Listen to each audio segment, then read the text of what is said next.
Well, you're off on your first road trip with your nice new EV. You've pulled into an ultra-rapid charger that can dispense 350 kilowatts and you're only getting 150 kilowatts. What is going on? Well, there's many reasons for this, and in today's video we'll have a look at the 5 key reasons this might be happening, and we'll also go through some EV 101 basic stuff. So if you're new to EVs, new to EV road trips and DC rapid charging, let's hope this video helps you out. So stay with us. This video is brought to you by Regen EV Charging Install, Australia's residential and commercial EVSE installation specialists. Links to these sponsors are in the show notes. Well, first up, sorry for the sensationalist headline. It's really difficult now for these longer format videos to get any traction. The push seems to be really on the short videos, and they're the ones that are getting all the clicks. But I do also sympathise with you guys because I know there's been more and more ads put into these long form videos, and while us YouTubers aren't getting any more ad revenue out of those, it does make it really annoying to sit through some longer videos. So in that case, please share it with your mates. All the subscribers we get and the thumbs up just help get these videos out a little bit more. And given now the channel's about 5 years old and I've put up over 130 hopefully educational EV videos, and we're just under the 5,000 subscriber mark. So if we could hit that 5,000 mark for the 5th year anniversary of the channel, that'd be awesome. So first up, let's get into some EV basics, because let's face it, we're all EV newbies at one stage. And if you know these basics, it'll really help you get the most out of your EV ownership experience, or if you're thinking about an EV, it'll help you choose the best one for your needs. And in relation to this video, it'll help you choose the best charger and get the best charging experience without wasting money on paying for ultra rapid chargers that you can't actually take advantage of. So it's not like petrol where you've got 92 octane, 95, 98 octane, all electrons are the same. So when you go to a charger, a rapid charger, what you're paying for is faster speed. And if your car can't take it for various reasons, you're wasting that money, and you might also be sitting around charging when you should be getting on your journey. So first up, we'll talk about the 2 types of charging. So this is the way you charge your car basically. So there's AC and DC charging. AC charging is exactly the same as the electricity in your home power point. So you plug your toaster in, you plug your TV, all those appliances go into alternating current, which is AC electricity. When we're talking about DC, which is what we're talking about in this video, DC ultra rapid or rapid charging your EV, that's direct current energy. So that's like the current that comes out of a camping battery and goes into your camping fridge, or your torch battery, for instance. That's DC direct current, and that's what we're talking about today. And these DC rapid chargers, they're the types of ones you'll find in shopping centres or service stations on the sides of freeways and motorways, etc. The easiest way I think about it is they look exactly like a petrol or diesel petrol pump or Bowser. So they're about the same size, and they always have the lead plugged, or the lead connected to the charger. So very similar to a petrol pump where you've got your hose connected. DC rapid chargers will always have that lead connected. Now the next really important thing to know is the difference between kilowatts and kilowatt hours. The easiest way to think about these two is like using a hose to fill a water tank. Kilowatt is how much energy is flowing through that hose. Like the difference between the amount of water which comes out of a normal garden hose compared to a fire hose. The larger the hose, the more water that can flow, and exactly the same with the energy. The higher the kilowatts, the more energy can flow from a charger. So a charger with 350 kilowatts will be able to dispense a lot more energy to your EV than one that's 80 kilowatts. Kilowatt hours, on the other hand, is the amount of energy a battery can store or deliver, if you're using it, driving it, over a period of time. So i.e. the number of kilowatts in 1 hour. So think of it as similar to the amount of water that can be stored in a water tank, if we want to use that water analogy again. So an easy way to remember it is the kilowatt is how fast the energy can flow from the charger to your EV, and the kilowatt hours is the total amount of energy you put into your battery when you're charging for that period of time. So throughout the video, I'll refer to my EV as a bit of a real world example. So it's only got a 42 kilowatt hour battery. So if we charged it from dead flat to 100% full, it would consume around 42 kilowatt hours of energy from a charger. There'd be a little bit more because we've got some losses, but that gives you an idea of the difference between kilowatts and kilowatt hours. So the intent of this video is not to get into too much technical detail and keep things in fairly plain English, but I did think it was important to just show what is happening inside a lithium-ion battery when you're charging or discharging it. So rather than me try and go into a whole heap of technical stuff which will bore your brains out, have a look at this graphic which shows the chemical movement. So when you're charging a lithium-ion battery, the lithium ions are flowing from the cathode to the anode through the electrolytes. So the electrolytes, the sort of soft, moist stuff in the middle. And on the graphic there, it'll show that's moving from the right side. Sorry, the right side of the graphic shows the charging. So yeah, those lithium ions are flowing from the cathode to the anode.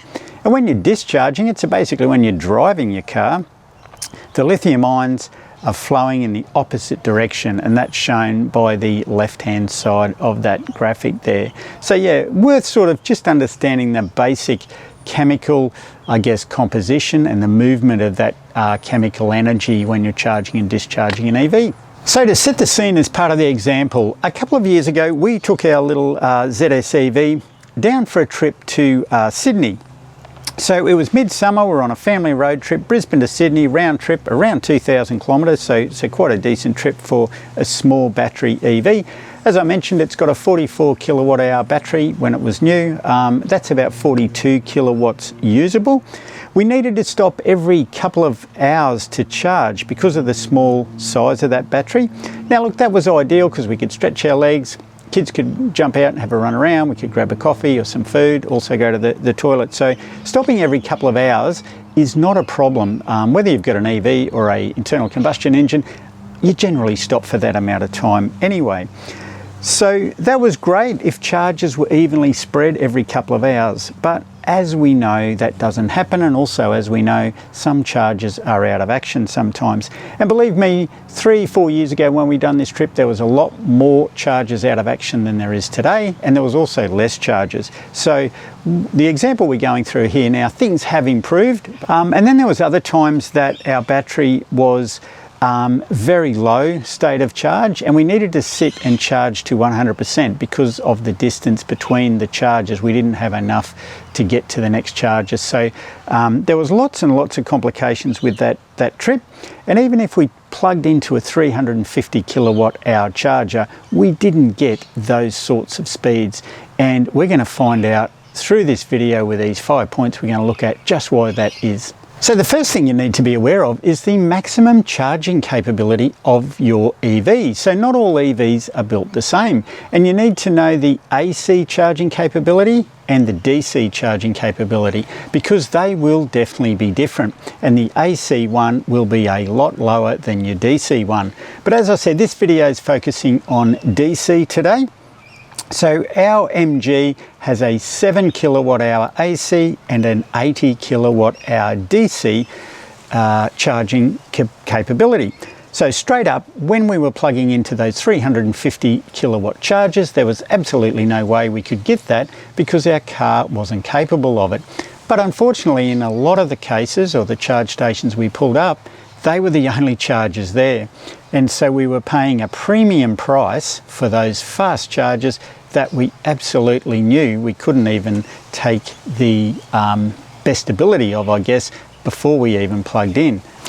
So what you really need to be doing, if possible, is once you know your charging capability of your car, go to a charger that's similar to that. So because ours maxes out at 80, chargers that do 50, 80, 120, even up to 150, they're the ideal ones for us because we're not paying that super high price for ultra rapid charging that we can't use.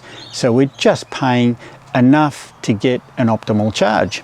So that leads us to the question, why don't all EVs have really fast DC charging? Well, it comes down to price. It's a lot more expensive to have higher capacity charging.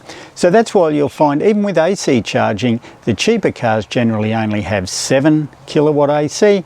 Some will have 3-phase 11, and the more expensive ones will go right up to 22. And it's exactly the same with DC charging.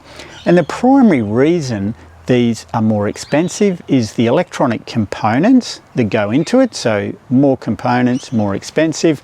And also the sizing of these components. So sometimes they need to be more compact to provide that sort of charging capacity. So obviously to engineer them and make them smaller, that costs more money. And also the cooling systems. So the faster you charge, the more heat you generate, both in the charger and the car. So the cooling systems need to be larger and more efficient to deal with that. So when you add all that up, that's why they are more expensive and generally only appear in the more premium EVs. So to keep costs lower, you'll often find that the charging capability will be lower in more budget vehicles.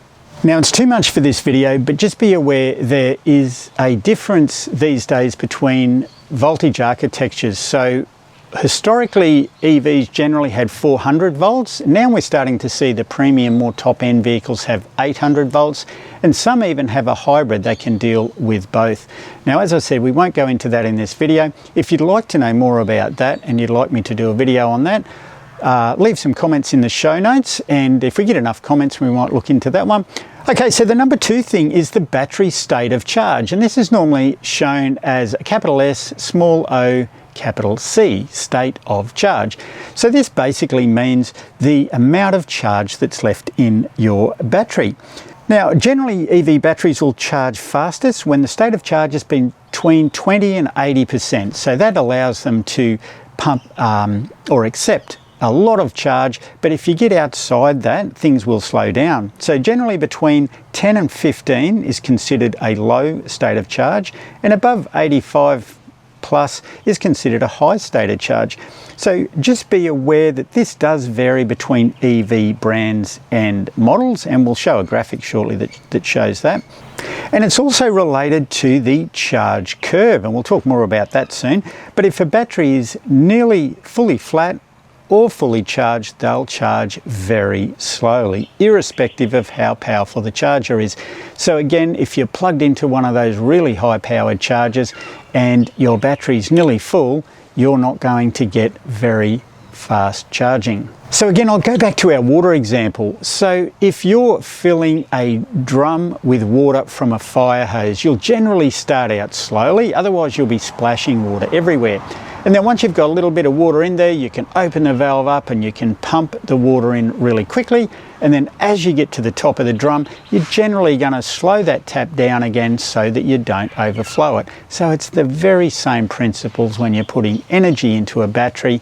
It'll start out slow because it's protecting the battery. It'll speed up until it hits about 80, 85, and then it'll start to slow down as it approaches 100%.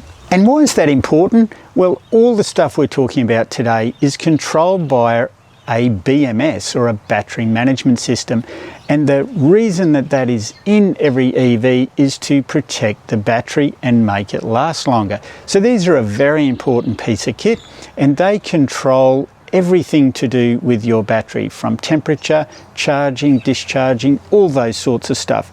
So different EV brands and different models will have different BMS settings, and that's based on the battery chemistries, the type of cells, the manufacturers, all that sort of stuff. So again, not all EVs are the same. And if you're really into that sort of technical stuff and you're researching EVs, it might be worth delving into a little bit more of that detail. So the number 3 thing that will impact on your charging rate is battery temperature, and this is a really important one, especially here in Australia, because up north where I live here in Brisbane, we've got a subtropical climate.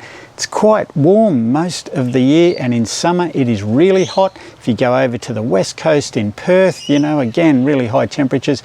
But then you go down to Tasmania, up in the Blue Mountains in New South Wales, and we've got more alpine climates. So we've got those really cold climates and really hot climates. So battery temperature within your EV is really important, and again, your BMS will look after that. Batteries generally like to be around 15 to 35 degrees. So I think of it as very similar to the human body. If we're comfortable, your battery's comfortable. But if we're starting to feel too cold or too hot, chances are the battery will be as well, and the BMS and the cooling and heating system in your EV will be working overtime.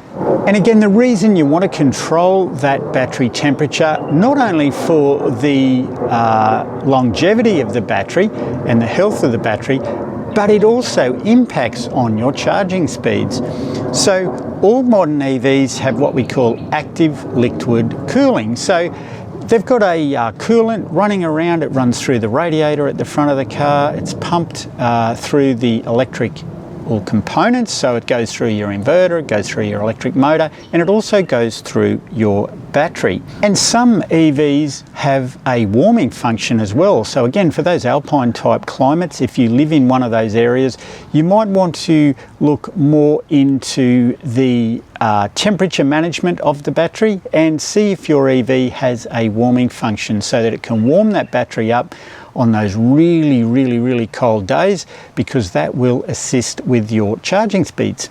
And we mentioned all modern EVs have liquid cooling. It wasn't too long ago, 10-12 years ago, when they didn't. So the Nissan Leaf and the Mitsubishi iMEV, etc., they had basically air-cooled batteries. So, you know, they directed some air, the ambient air, over the batteries to keep them cool. And those batteries didn't last as long. They worked harder. So modern batteries are definitely a lot better managed, and we're expecting them to last way longer than those original EV batteries.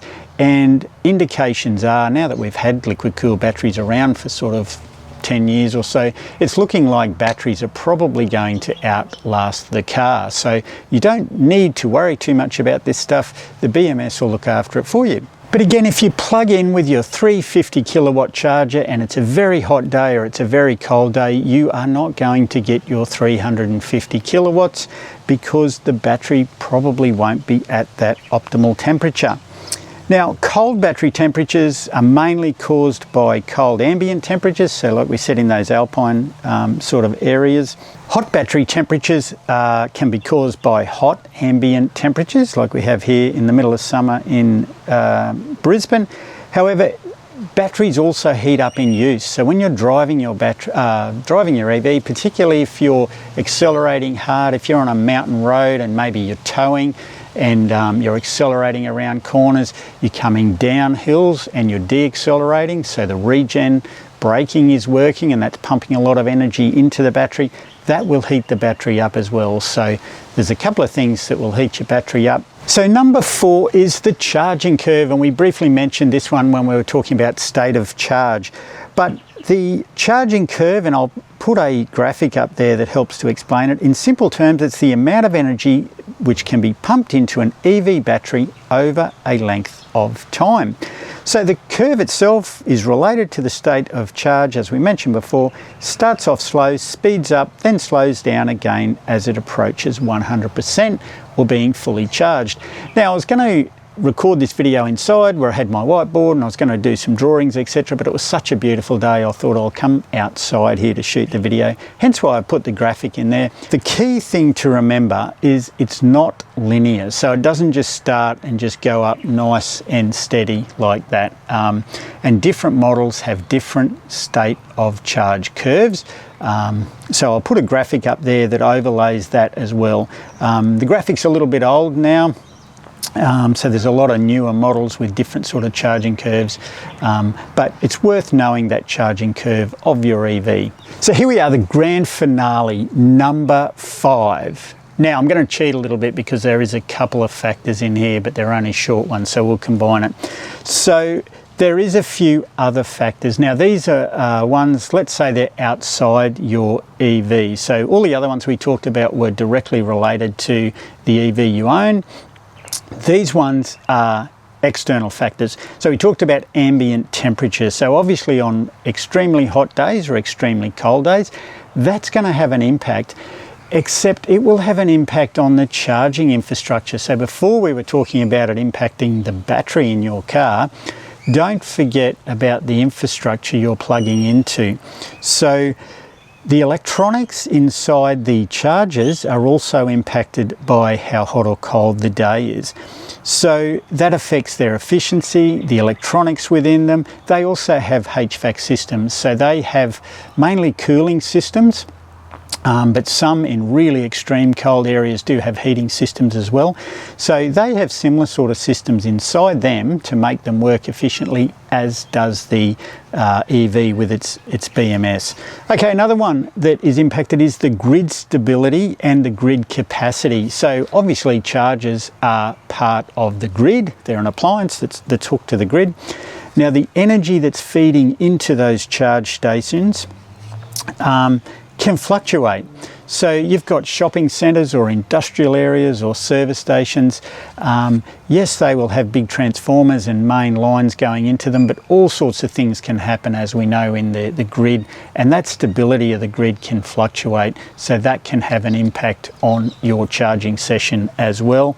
And look, the final one I'll mention is charger configuration. So this is how the charging site itself is set up and how the charging network within that site is set up. We're moving towards sort of smart installs. So what that means is, instead of having to gold plate the infrastructure that comes into charging stations, which is very, very expensive, if you've got to pay for massive transformer upgrades or massive cable upgrades, that is very expensive, and a lot of the time it will sit there and not be used. So we're moving towards a smart environment where the systems are controlled on site. If they're set up like that, again, if you're only one or two vehicles at a, let's say, a 6 or 10 bay charging site, you might get maximum charging for a period of time, but then if a couple of other EVs come in, it might derate yours or share yours amongst the other cars. So again, that's some reasons why you may not get the full sticker amount. Those sites might also be derated for other priorities. So again, we mentioned they're usually not in the middle of nowhere. There's usually lots of other stuff going on. So if it's at a shopping centre and that's been set up to derate, to prioritise air conditioning in the shopping centre or refrigeration or something on a hot day, you might go in on a mild day and you will get your 250, 300 kilowatts. You go in a week later, the temperature's 10 degrees hotter, the shopping centre's drawing a lot more energy for its air conditioning and refrigeration, etc., and you might only get 150. So again, may not be a problem with a car, may not be a problem with a charger, it's just how the configuration and the setup has been done to optimise the cost of building that site, but provide, I guess, customers or people charging the best possible experience that they can with balancing out the cost. So on that note, how do you know what's causing you not to get that maximum power? Now look, this is not an easy one. Once you've been an EV owner for a while and you've got some experience charging, sometimes you can guess. There is a couple of cars, I think they're only in the US at the moment. We've got Rivian and Lucid. Their monitoring systems within the vehicle will actually tell you what is limiting the charge. So it'll come up and it'll go a charger overheating or grid capacity low or something like that. I don't think we have that in any models we've got available in Australia. So you're really only playing guesswork on why you're not getting that full capacity. So what have we learned from all that? Well, what I'd recommend, if you're doing your research on an EV, so you haven't bought one yet, I'd recommend that you buy an EV or you research EVs with the charging capability and the battery capacity that match most of your uses. So if you're mainly running around town doing short distances, short trips, you're not going to need to spend a whole heap of money on buying a more premium EV with a higher charging capability, because you don't need it. And it's exactly the same for your battery capacity. If you're not doing long road trips where you need the distance to get between charge sessions, don't pay for that larger, big, heavier battery, because you'll be lugging it around most of the year and you don't need it. For those odd times that you do go on a big road trip, just go and rent a larger, bigger capacity EV. There's lots of rental options around for them now, and it lets you try out another different type of EV compared to the one that you already own. Well, that's it. Thanks for watching. As I mentioned, YouTube has heaps more ads these days, so I really feel your pain, and I appreciate it if you've made it this far through the video and killed off all those ads. As we mentioned, the algorithms are really prioritising those short videos these days with sensationalist and bad news headlines. I really don't like these days. Everything's about dramatic bad news. Let's have some good news in the world. So if you can support us, please flick us a couple of dollars. Unfortunately, I've lost all my financial supporters recently. Times are a bit tough and everyone's had to cut back. Fully understand that, but if you can spare us a couple of dollars, that's great. Really appreciate the support of our channel sponsor, Regen EV. Now, Aaron's recently gone into solar and battery installs, not only EV chargers. So if you're looking to install solar on your home or upgrade and install a battery, by all means, click the Regen EV link in the show notes. Give Aaron a call. He's a great operator. I've been a long time customer of Aaron's and really appreciate his support here on the channel. So yeah, share the video with your mates. Please ask them to subscribe. It'd be really nice to hit that 5,000 subscribers mark by the next video. Well, that's it. Thanks for watching. Stay safe, look after your family and friends, and we'll talk soon. Cheers.